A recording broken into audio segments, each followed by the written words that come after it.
Hello dear seated aspirant, तो आप सभी कैसे हैं? सुबह की गुड मॉर्निंग सभी को, हरे कृष्णा, राधे राधे।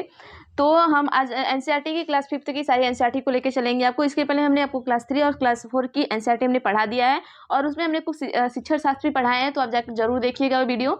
और ये 3 वीडियो में आपकी सारी जितने भी ये एनसीईआरटी रहेगी सारी हम खत्म कर देंगे और यहाँ से आपको 15 मार्क्स आपको जरूर गेन होंगे। अगर आपने तीनों वीडियो पढ़ लिया तो यहाँ से जरूर आपके क्वेश्चन फंसेंगे, तो जरूर से जरूर पढ़िएगा। अगर वीडियो को अगर वीडियो पसंद आए तो आप लाइक शेयर सब्सक्राइब जरूर करिएगा और अगर आप नए हैं चैनल पे तो बेल आइकन को क्लिक कर लीजिएगा ताकि आप तक नोटिफिकेशन पहुंच जाए।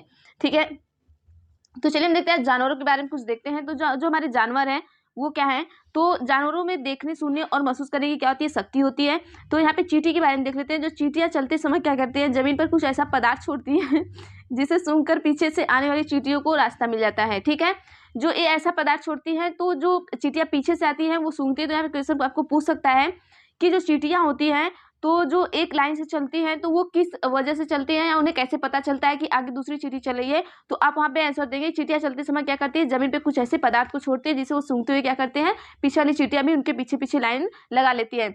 मच्छर के बारे में देखते हैं। मच्छर हमारे शरीर की गंध से, खासकर पैरों के तलवे से क्या करते हैं, गंध से सूंघकर हमें क्या करते हैं, ढूंढ लेते हैं और हमारे शरीर की गर्मी से भी हमें क्या करते हैं, ये ढूंढ लेते हैं। हमें मतलब कि ऐसे पता चलता है कि क्या मच्छर को अंधेरे में दिखाई दे रहा है कि नहीं दिखाई दे रहा है। तो उन्हें अंधेरे में दिखाई नहीं देता है। वो क्या करते हैं कि जो हमारे शरीर की गर्माहट होती है या जो हमारे तलवे की गंध होती है उसे सूंघ के क्या करते हैं, वो हमें किसी भी अंधेरे में किसी भी कोने में रही आपको वो ढूंढ लेंगे। ठीक है, तो चलिए हम देखते हैं कि नेक्स्ट क्या है हमारा। सड़कों पर कुत्तों को भी अपनी जगह बटी होती है। जो कुत्ते होते हैं तो सड़क पे या कहीं आप गली मोहल्ले में कुत्ते देखेंगे तो उनकी क्या होती है, अपनी जगह बटी होती है। क्यों बटी होती है, क्योंकि एक कुत्ता दूसरे के मलमूत्र और गंध से ही जान लेता है कि वो किस इलाके का कुत्ता है, बाहरी इलाके का है या अपने इलाके का है। अब कभी देखते हो दूसरे इलाके का कुत्ता आता है तो वो क्या करता है कि वो उस पर भौंकना शुरू कर देता है। क्यों भौंकता है, क्योंकि वो कुत्ते क्या करते हैं, जगह जगह अपनी मल मूत्र को क्या करते हैं, एक अपने मल मूत्र को छोड़ देते हैं। तो वो दूसरा कुत्ता अगर वहां पर एक बैरियर टाइप रहता है, अगर वहां से वो पार किया तो उन्हें पता चल जाता है कि दूसरी जगह का कुत्ता हमारे यहाँ पे मोहल्ले में घुस गया है या इलाके में आ गया है, तो वो भौंकना स्टार्ट कर देते हैं। अब देखिए रेशम का कीड़ा क्या है। रेशम का कीड़ा जो होता है वो अपनी मादा की गंध से क्या करता है कि अपनी मादा की गंध को कई किलोमीटर दूर से ही क्या करता है, पहचान लेता है। जो उसकी मादा होती है उसको उसकी गंध से वो कई किलोमीटर दूर से ही उन्हें पहचान लेता है कि मेरी मादा कहाँ पर है। तो चलिए देखते हैं ज्यादातर पक्षियों और आंखें, पक्षियों के बारे में देख लेते हैं यहाँ पे। तो यहाँ पे क्या दिया कि ज्यादातर पक्षियों की आंखें उनके सिर के दोनों तरफ होती है। ठीक है, ज्यादातर जो पक्षियां होती हैं उनके जो आंखें होती हैं उनके सिर के दोनों तरफ होती है। तो आइए देखते हैं कैसे कैसे पक्षी है यहाँ पे। तो पक्षी एक समय में दो अलग अलग चीजों को नजर रख सकते हैं। जैसे हम कहते हैं ना कि अगर हम एक आंख बंद करें तो हमें दिल्ली दिखाई दे रही है, दूसरी आंख, दोनों आंख खोलने पे हमें मुंबई क्यों नहीं दिखाई दे रहा है। तो इस तरह क्या होता है कि इनमें क्या होता है कि अगर एक आंख बंद कर लिए तो ये क्या होता है कि इनके एक आंख से भी एक आंख से इनको दूसरी साइड दिखाई देती है और एक आंख से दूसरी साइड दिखाई देती है। ठीक है, तो एक साथ में अलग अलग चीजों को क्या करते हैं, देख सकते हैं। जब यह बिल्कुल सामने देखते हैं तब उनकी दोनों आंखें एक ही चीज पर होती हैं। जब क्या करते हैं सामने एकदम देखेंगे तो क्या होगी, उनकी आंखें एक ही चीज पर टिकी होती है। अगर वो इधर उधर देख रहे हैं तो इनकी आंखें दो जगह देख सकती हैं। ठीक है, तो नेक्स्ट देखते हैं। ज्यादातर पक्षियों की जो आंख की पुतली होती है वो क्या होती है, घूम नहीं सकती है। पुतलियां क्या होती है, घूम नहीं सकती हैं। वे अपनी गर्दन हिलाकर क्या करते हैं, हिलाकर या उसे घुमाकर या आसपास की चीजों को क्या करते हैं, देखते हैं। उनकी जो गर्दन होती है वो बहुत स्थिर होती है। सॉरी, गर्दन स्थिर नहीं होती, उनकी जो आंख की पुतलियां होती हैं वो घूमती नहीं है। तो वो क्या करते हैं, इसीलिए वो अपनी गर्दन को बार बार क्या करते हैं, हिलाते रहते हैं। पक्षी जब दोनों आंखें एक ही चीज पर केंद्रित करते हैं तो उन्हें क्या होता है, चीज की दूरी का एहसास होता है। ठीक है, जब एक ही चीज पर क्या करते हैं, केंद्रित कर लेते हैं, उन्हें पता चल जाता है कि ये चीज कितनी दूर पर है। आइए नेक्स्ट देखते हैं क्या है कि जब पक्षी अपनी दोनों आंखें अलग अलग चीजों पर केंद्रित करते हैं तो क्या होता है, तो उन्हें देखने का दायरा बढ़ जाता है। उनका क्या होता है, देखने का दायरा बढ़ जाता है। नेक्स्ट क्या है, चील के बारे में जान लेते हैं कि चीलबाज और गिद्ध हमसे क्या करते हैं, 4 गुना ज्यादा देख सकते हैं दूर तक। ठीक है, अब नेक्स्ट देखते हैं क्या है हमारा कि आमतौर पर माना जाता है, क्या माना जाता है कि दिन में जगने वाले जो जानवर कुछ रंग देख पाते हैं और रात में जगने वाले जो जानवर होते हैं वो क्या करते हैं, हर चीज को सफेद और काला में देखते हैं। तो ये क्वेश्चन आपको प्रीवियस ईयर में पूछा गया है, देखिएगा। नेक्स्ट देखते हैं, सांप के बारे में दिया गया है। सांप के बाहरी कान नहीं होते हैं। सांप के क्या होते हैं, बाहरी कान नहीं होते, वह जमीन पर कंपन को ही सुनता है। मतलब जो सांप हमारा होता है उसके पास कान नहीं होता है और वो कंपन की वजह से ही चीजों को क्या करता है कि उन्हें पता चल जाता है, उन्हें कंपन की वजह से पता चलता है, उन्हें सुनाई नहीं देता है कि कौन कोई आ रहा है या कोई जा रहा है, उन्हें कंपन से ही उन्हें पता चलता है। तो ये देखते हैं यहाँ पे, जंगल में ऊंचे पेड़ पर बैठा लंगूर पास आती किसी मुसीबत जैसे शेर या चीता को देखकर एक खास आवाज निकालता है। कौन? लंगूर। कुछ ऐसे जानवर होते हैं जो एक खास आवाज निकालते हैं, तो उसमें एक लंगूर भी ऐसे ही है, तो जिससे उनके साथियों तक संदेश पहुंच जाता है। और ये संदेश क्या होता है? उनके साथी तक पहुंच जाता है। इस काम के लिए पक्षी भी खास तरह की आवाजें निकालते हैं। कुछ जानवर और कुछ पक्षी होते हैं जो अलग अलग से क्या करते हैं? आवाजें निकालते हैं, जिससे उनके जो दोस्त होते हैं उन लोगों को पता चल जाता है। जैसे जब कोई घटना होने वाली रहती है तो कुछ पक्षी होते हैं और कुछ जानवर होते हैं वो अलग अलग सी आवाजें निकालते हैं। तो ये देखते हैं यहाँ पे कौन कौन से पक्षी हैं। कुछ पक्षी अलग खतरों के लिए अलग अलग तरह की क्या करते हैं? आवाजें निकालते हैं। मछली खतरों की चेतावनी के लिए एक दूसरे को बिजली की तरंगों से जानकारी पहुंचाती है। वो क्या करती है? एक दूसरे को क्या करती है? बिजली की तरंगों से क्या करती है? जानकारी पहुंचाती है। और जो कुछ जानवर जैसे तूफान या भूकंप आने से कुछ समय पहले अजीब हरकतें करने लगते हैं। आप देखे होंगे कि जैसे बंदर होते हैं वो क्या करते हैं? अजीब हरकतें करने लगते हैं। जंगलों में रहने वाले लोग समझ जाते हैं कि कुछ अनहोनी होने वाली है। जैसे हमारे बनारस में क्या हुआ था कि जब यहाँ पर संकट मोचन में बम ब्लास्ट होने वाला था, तो उस समय सारे बंदर क्या किए थे? कुछ अजीब से हरकतें करना स्टार्ट कर दिए थे और वहां से सारे बंदर भाग गए थे, क्योंकि उन्हें वो चीजें पहले ही पता चली गई थी। तो ये नेक्स्ट हम देखते हैं क्या है हमारा। सन 2004 में, कब? सन 2004 में दिसंबर माह में सुनामी से कुछ समय पहले जानवर के अजीब व्यवहार और उनके द्वारा दी गई चेतावनी भरी आवाजों से अंडमान का खास आदिवासी जनजाति समझ गई और उन्होंने इस इलाके को क्या कर दिया? खाली कर दिया। और यह क्या हो गया? यहाँ पर लोग सुनामी से बच गए। ये क्या कि देखिए, जानवर भी एक तरीके से हमारे लिए बहुत क्या है? हेल्पफुल होते हैं। तो जब 2004 में क्या था? सुनामी आया था, तो वहाँ जानवर क्या किए कि बहुत अजीब तरीके से व्यवहार करने लगे। तो वहाँ जो अंडमान के लोग थे, आदिवासी जनजाति लोग थे, तो वो समझ गए कि यहाँ पे कुछ अनहोनी होने वाली है। तो उन्होंने इलाके को ही क्या कर दिया? खाली कर दिया। तो वो इस तरीके से क्या किए, जब सुनामी आई तो उससे पहले ही वो वहाँ से निकल गए और सुनामी से बच गए। तो ये देखते हैं, डॉल्फिन के बारे में देख लेते हैं। डॉल्फिन भी अलग अलग तरह की क्या करती है? आवाजें निकालती है। डॉल्फिन क्या करती है? ये भी अलग अलग आवाज निकालती है और एक दूसरे से क्या करती है? ये बात करती है। देखिए यहाँ पे एक बड़ा रोचक है कि ये क्या करती है? एक दूसरे से बात भी करती है। वैज्ञानिकों का क्या मानना है कि जो कई जानवर होते हैं अपनी पूरी भाषा है उनकी। कई जानवर ऐसे होते हैं जिसकी अपनी पूरी भाषा है। ये कुत्ता एक दूसरे पे भौंकता है तो उन्हें पता चलता है कि वो क्या कह रहा है। सारे जानवर ऐसे होते हैं, गाय है, गाय अगर चिल्ला रही है तो गाय का बछड़ा भी चिल्ला रहा है, तो उन्हें पता चलता है कि वो क्या कर रहे हैं। तो उनकी क्या होती है? अपनी अलग भाषा होती है जो वो वही समझते हैं, आप नहीं समझ सकते हैं। बहुत से जानवर किसी खास मौसम में लंबी गहरी नींद में सो जाते हैं, जैसे छिपकली। जो आपकी छिपकली होती है ये ठंड के टाइम क्या होती है? 6 महीने तक ये क्या होती है? लुप्त हो जाती है। आप देखेंगे अक्सर ठंड के महीने में क्या होती है? छिपकली आपको नहीं दिखती है। तो चलिए देखते हैं, हम स्लॉथ के बारे में देख लेते हैं। ये बड़ा आलसी है, इसके बारे में देख लेते हैं। इसको तो पढ़ पढ़ के तो इंसान ही घूम जाए, इसको कोई फर्क नहीं पड़ता है। तो आइए देखते हैं स्लॉथ कैसा होता है। ये भालू की जैसा दिखता है, ठीक है, भालू जैसा दिखता है, लेकिन ये भालू होता नहीं है आपका। और स्लॉथ क्या करता है? देखिए ये कितना आलसी है, ये आप लोग से भी ज्यादा आलसी है। देखिए यहाँ पे स्लॉथ दिन में करीब क्या करता है? 17 घंटे क्या करता है? पेड़ों पे उल्टा लटक कर सोता है। देखिए इसकी मनमर्जी, देखिए क्या करता है? उल्टा लटक कर सोता है। और स्लॉथ सप्ताह में एक बार क्या करने? शौच करने के लिए केवल क्या करता है? पेड़ से उतरता है। स्लॉथ जिस पेड़ पर रहता है उसी पेड़ के पत्ते खाकर क्या करता है? अपना पेट भरता है। और देखिए यहाँ पे सबसे रोचक तो यह है कि ये जिस पेड़ पर रहता है उसी पेड़ पर क्या करता है? 40 वर्ष अपने जीवन में यह केवल 8 पेड़ों पर घूमने की तकलीफ उठाते हैं। मतलब जितना उसकी जिंदगी होती है, इसकी जिंदगी कितनी होती है? 40 साल होती है। तो एक पेड़ पर वो क्या करता है? 5 साल रहता है। एक पेड़ पर कितने साल रहता है? 5 साल रहता है। तो टोटल वह 8 पेड़ पर ही जाता है। मतलब 5 गुणे 8 कर देंगे तो कितना आ जाएगा? 8 करेंगे तो कितना आ जाएगा? 40 आ जाएगा। तो वो लगभग अपने पूरे जीवन में सिर्फ 5 पेड़ों पर ही रहता है और उन्हीं की पत्तियों को खाता है, उल्टा लटक के सोता है और 17 घंटे दिन में सोता है। बस वो मतलब शौच के लिए पेड़ से नीचे उतरता है, वो भी सप्ताह में एक बार शौच करता है। तो चलिए देखते हैं यहाँ पे बाघ के बारे में देख लेते हैं। बाघ भी बहुत इंपॉर्टेंट है, आपको पूछा गया है। स्लॉथ भी आपको पूछा गया है प्रीवियस ईयर में, तो आप इसका ध्यान रखिएगा। चलिए देखते हैं बाघ क्या है। बाघ अंधेरे में हम 6 गुना बेहतर देख सकता है। मतलब जो बाघ होता है अंधेरे में हमसे 6 गुना बेहतर देख सकता है। जितना हमें अंधेरे में दिखाई देता है उसका 6 गुना अच्छा उसको दिखाई देता है। जो बाघ की जो मूछें होती है, सबसे इंटरेस्टिंग तो ये है कि इनकी जो मूछें होती है हवा में कंपन को क्या करती है? भाप लेती है और इन्हें शिकार का सही स्थिति का पता चल जाता है। जो इनकी मूछें होती हैं ये कंपन को भापती हैं और इन्हें पता चल जाता है कि शिकार आ रहा है या कोई इंसान आ रहा है, कौन आ रहा है। और अंधेरे में क्या करती है? ये रास्ता ढूंढने में इनका क्या करती है? मदद करती है। अगर कहीं से पत्तियों की सरसराहट या कुछ भी हुई तो इन्हें ये चीजें क्या होती है? पता चल जाती है। किससे? इनकी मूछें क्या होती हैं? जो इनकी मूछें होती हैं ये कंपन का बहुत अच्छे से पता कर लेती हैं। चलिए देखते हैं बाघ के बारे में कुछ और देखते हैं। कि जो बाघ हमारा मौके के अनुसार अपनी आवाज़ क्या करता है, बदलता रहता है। जिस तरीके का देखिए यहाँ ऊपर हमने बता दिया कि जो जानवर होते हैं वो अपने आवाज़ को क्या करते हैं, हर एक सिचुएशन में हर तरीके से बदलते रहते हैं। जैसे इंसान होता है, खुशी में उसकी आवाज़ अलग होती है, गुस्से में अलग होती है, तो इस तरीके से यहाँ जानवरों के भी आवाज़ क्या होते हैं, बदलते रहते हैं। जैसे बाघ का जो गर्जना है वो क्या करता है, 3 किलोमीटर दूर से ही सुनाई दे सकती है आपको। अगर बाघ 3 किलोमीटर दूर से गरज रहा है तो आपको, अगर आप 3 किलोमीटर दूर खड़े हैं तो आपको वहाँ तक सुनाई देगा। तो ये क्वेश्चन आपको पूछा गया है प्रीवियस ईयर में, इसको आप देखिएगा ध्यान से।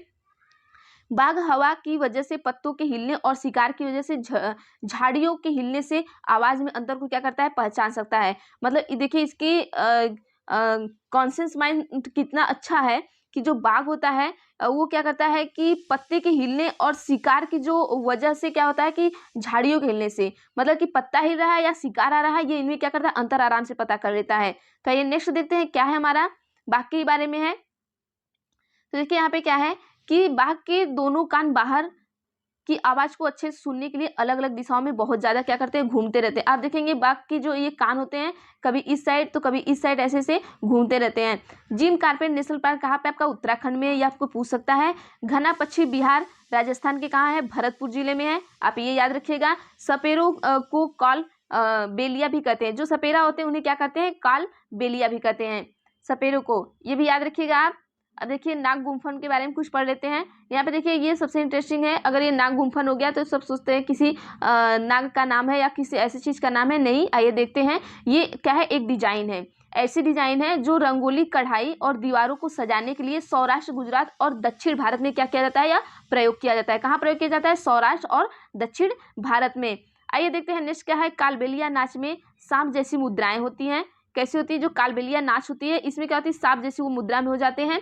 अब तुम्बा, खंजरी, बीन आदि सूखी लौकी से बनाए जाते हैं। पूछ सकता है कि तुम्बा, खंजरी, बीन कैसे बनाए जाते हैं, तो कैसे बनाए जाते हैं कि सूखी लौकी से बनाए जाते हैं। नेक्स्ट देखते हैं हम सांप के बारे में ही देखते हैं क्या है कि हमारे, देखिए ये इंपॉर्टेंट है, जो हमारे देश में पाए जाने वाले सांप हैं वो क्या, केवल 4 तरह के ऐसे सांप हमारे देश में पाए जाते हैं जो जहरीले होते हैं, और उनके जो नाम है वो नाग, करैत, दुबैया और फबाई है, फाई है। देखिए यहाँ पे ये गलत दिया है, यहाँ पे ये गलत है। चलिए नेक्स्ट देखते हैं हम। जब सांप को चलिए यहाँ पे देख लीजिएगा, जो ये भ फाई दिया है, यहाँ पे भ फाई नहीं रहेगा, यहाँ अ फाई रहेगा, आप लिख लीजिएगा, यहाँ अ फाई रहेगा। ये नेक्स्ट देखते हैं क्या है हमारा। सांप जब किसी को काटते हैं तो उनके 2 खोखले जहरीले वाले दांत क्या होते हैं, उनके जो 2 खोखले जहरीले वाले दांत है दूसरे व्यक्ति के या जानवर के शरीर में क्या होता है, चला जाता है। और सांप द्वारा काटे हुए व्यक्ति का जो सीरम नाम की दवा बनाई जाती है तो वो सांप के जहर से ही बनाई जाती है। तो यहाँ पूछ सकता है कि सांप की जो दवा होती है किससे बनती है, तो सांप की दवा सांप के जहर से ही बनाई जाती है। अब यहाँ पे देखते हैं उड़ीसा के कालाहांडी जिले में सबसे अधिक क्या होता है, चावल पैदा होता है। तो यहाँ पूछ सकता है कि चावल सबसे अधिक कहाँ पैदा होता है, तो कालाहांडी में या तो उड़ीसा के कालाहांडी में आपका आंसर होगा। जैसा आपका ऑप्शन दिया रहेगा उस हिसाब से आप आंसर दीजिएगा। तो चलिए यहाँ पे देखते हैं कुछ चीजें देखते हैं और इसके कुछ घरेलू उपाय देखते हैं कि मतलब इन्हें कैसे ज्यादा देर तक हम सुरक्षित रख सकते हैं। तो ये देखते हैं, जैसे दूध हो गया हमारा, दूध को क्या करेंगे, एक कटोरी में डाल कर क्या करेंगे, पानी के बर्तन में रखते हैं। ठीक है, एक कटोरी में क्या करेंगे, डाल देंगे, उसे डालकर क्या करेंगे, पानी के बर्तन में रखते हैं। नेक्स्ट देखते हैं पके हुए चावल को हम कैसे अच्छे तरीके से रख सकते हैं, तो गीले कपड़े में लपेट कर एक सेकेंड रुकिएगा, यहाँ पे ये गलत हो गया है तो मैं यहाँ पे बताती हूँ आपको। ये ऐसे नहीं रहेगा, ये मिलान टाइप का है। तो ये चावल को क्या करते हैं, उबाल कर क्या करते हैं, उबाल कर खाते हैं। यहाँ पर देख लीजिएगा, जो हरा धनिया होता है आपका वो गीले कपड़े में क्या करते हैं, लपेट कर रखते हैं। और जो प्याज लहसुन होता है उसे हम क्या करते हैं, खुले में रखते हैं। दूध को क्या करते हैं, एक कटोरी में रखते हैं, तो या तो फिर इन्हें ठंडा स्थान पे रखते हैं। मतलब जैसे कटोरी है, कटोरी में दूध रखिए और नीचे क्या करिए, किसी दूसरे बड़े बर्तन में पानी रख के उसे रख दीजिए, तो ये फटने से बच जाएगा आपका। तो चलिए नेक्स्ट देखते हैं हमारा क्या है। आत्रेपुरम जिला आंध्र प्रदेश में है। ठीक है, आत्रेपुरम पूछ सकता है कि आत्रेपुरम क्या है, तो ये कहाँ पर है, आंध्र प्रदेश में है। भारत के विभिन्न प्रांतों में जैसे आम पापड़ को अलग अलग नाम से पहचाना जाता है और पुकारा जाता है। तो हिंदी में अमावट, बंगाली में आम सट्टी। ठीक है, यहाँ पे देखिएगा आम पापड़ को कैसे किस नाम से पुकारते हैं, तो अमावट, हिंदी में क्या करते हैं, अमावट, बंगाली में आम सट्टी, असम में आमटा, तेलुगु में देखिएगा मामिडी तंद्रा, और मराठी में अम्बावड़ी। ठीक है, अब देखिए स्वाद और पाचन के बारे में हम कुछ पढ़ लेते हैं। यहाँ पे क्या है स्वाद और पाचन के बारे में, तो देखते हैं कि यहाँ पे देखिए कौन कैसे कितना देर तक पचता है, क्या है वो चीज़ें हैं। तो हमारे पेट का जो तापमान होता है कितना होता है, 30 डिग्री सेंटीग्रेड होता है। और हमारे पेट में पाया जाने वाला जो रस होता है अम्लीय होता है। कैसा होता है, अम्लीय। ये आपका अम्लीय ऐसे लिखाएगा, वहाँ पे गलत है। सबसे ज़्यादा भारत में और सबसे ज़्यादा चावल का उत्पादन उड़ीसा के कालाहांडी जिले में होता है। ठीक है, चावल का उत्पादन कहाँ होता है, सबसे ज़्यादा भारत में होता है। और भारत में कहाँ होता है, उड़ीसा के कालाहांडी जिले में होता है। उड़ीसा में इतने अधिक चावल उत्पादन के बावजूद भी क्या होता है, वहाँ के लोग क्या है, बहुत गरीब है और मुस्लिम कपड़े को छानने में यूज करते हैं। जो मुस्लिम लोग होते हैं वो क्या करते हैं, जो चावल होता है उन्हें क्या करते हैं, कपड़े का यूज करते हैं उन्हें छानने के लिए। ठीक है, किसी भी चीज़ को छानने के लिए कपड़े का यूज करते हैं। अब देखते हैं कि कांच के जार या बोतल के अचार में रखने से पहले क्या करते हैं। अब जिससे कांच ये अचार के बारे में देख लेते हैं। कांच के जार या बोतल में अचार रखने से पहले उसे क्या करते हैं, अच्छी तरह से क्या करेंगे, सुखाएंगे, ताकि उसमें क्या हो, नमी न रह जाए, नहीं तो क्या होगा, अचार आपका खराब हो जाएगा। पीचर प्लांट को नेफेंथीज भी कहते हैं। ठीक है, नेफेंथीज का नाम दूसरा नाम क्या है, पीचर प्लांट है, या पीचर प्लांट का दूसरा नाम क्या है, नेफेंथीज है। पीचर प्लांट एक विशेष प्रकार की गंध को छोड़कर कीड़ों को क्या करता है, आकर्षित करता है। जो नेफेंथीज नामक पौधा होता है वो क्या करता है, एक तरीके का क्या करता है, गंध छोड़ता है और दूसरे कीड़ों को क्या करता है कि अपनी तरफ आकर्षित करता है और उनका शिकार कर लेता है। ठीक है, तो चलिए यहाँ पे देखते हैं वेलक्रो के बारे में कुछ देख लेते हैं। वेलक्रो क्या है, वेलक्रो सैंडल में खुरदरा सा हिस्सा है जिसको पहनने के बाद चिपकाया जाता है। अब देखिए यहाँ पे क्या है कि इसका जो आविष्कार है, वेलक्रो जैसे जब हम सैंडल जो पहनते हैं तो आप उन्हें चिपकाते हैं ऐसे। ठीक है, ऐसे चिपकाते हैं और फिर खोलते हैं, तो वही उसी को हम क्या कहते हैं, वेलक्रो कहते हैं। अब इसका आविष्कार किसने किया था, इसका आविष्कार जॉर्ज द मेस्ट्रल ने किया था। कब किया था इन्होंने, 1948 में किया था। और उनका यह विचार कांटों वाले बीज से आया था।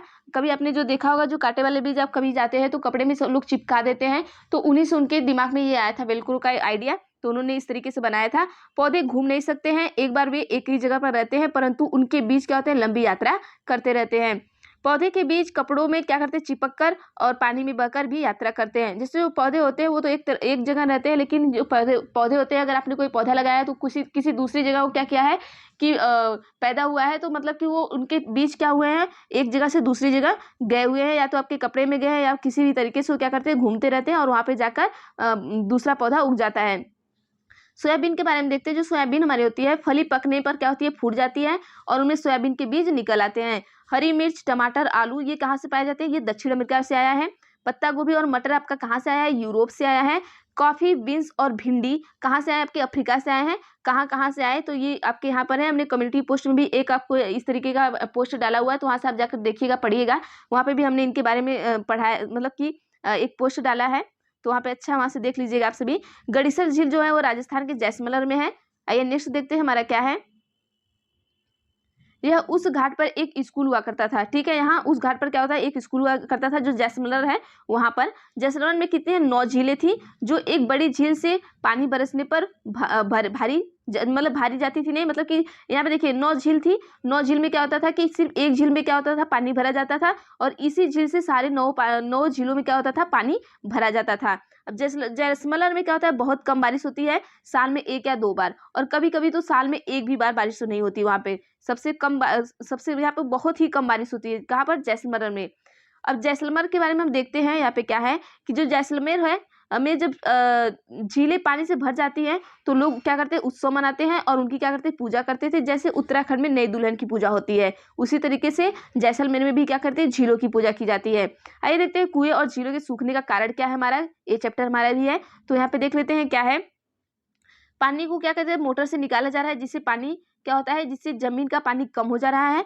दूसरा पॉइंट है कि जब झील भी कम हो रही हैं, जहाँ पहले वर्षा का पानी इकट्ठा हो जाता था, अब क्या हो रहा है, झीलें भी पट जा रही हैं, तो वहाँ पे वर्षा का पानी इकट्ठा नहीं हो रहा है। पेड़ों के चारों तरफ क्या हो रहा है, लोग पक्के सीमेंट का क्या करते हैं, पक्का ढाल कर देते हैं, तो उससे भी क्या होता है, पानी सूखने का ये भी एक कारण है आपका।